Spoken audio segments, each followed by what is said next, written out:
Aku pernah rasa jealous dengan pokok jiran aku.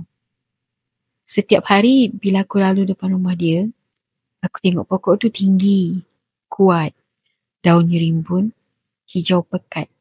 Bunga pun bukan main cantik lagi. Macam semua orang berhenti sekejap untuk pandang keindahan dia. Sedangkan pokok aku rendah, daunnya sikit. Bunga pun malu-malu nak keluar. Kadang aku pandang pokok sendiri dan terfikir, kenapa hidup aku tak macam orang lain? Kenapa rezeki aku tak rimbun macam tu? Aku lupa, setiap pokok ada musimnya.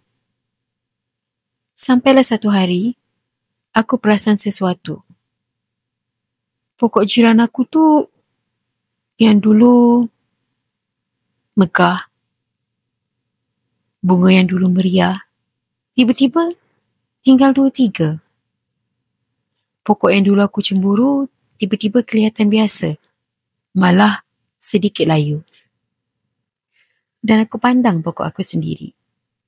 Tanpa aku sedar, pokok yang dulu rendah, yang dulu aku rasa kekurangan, yang dulu aku pandang dengan kecewa, dia sedang berubah perlahan-lahan tanpa aku sedari. Daunnya kini kehijauan, lebih segar, lebih hidup. Bunga yang dulu malu nak tumbuh, sekarang muncul satu-satu.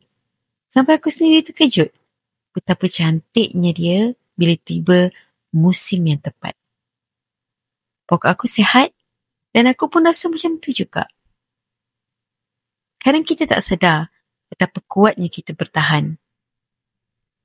Betapa banyak yang kita sembuhkan tanpa bunyi. Macam pokok tu yang bertumbuh senyap-senyap tapi tiba-tiba kelihatan wah. Dan masa aku tengok pokok jiran aku tadi, aku tak rasa apa dah. Tak ada jealous, tak ada banding-banding. Sebab aku akhirnya faham, setiap orang ada waktunya. Setiap orang ada masanya untuk layu dan setiap orang ada masanya untuk kembali mekar. Hari ni pokok aku rimbun. Esok mungkin pokok orang lain pula berkembang. Tapi hidup tak pernah suruh kita berlawan kan? Hidup cuma minta kita jaga tanah sendiri.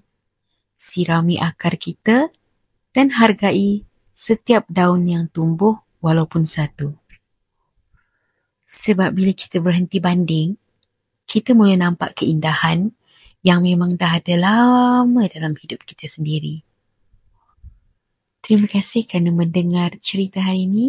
Jumpa lagi di episod seterusnya. Take care.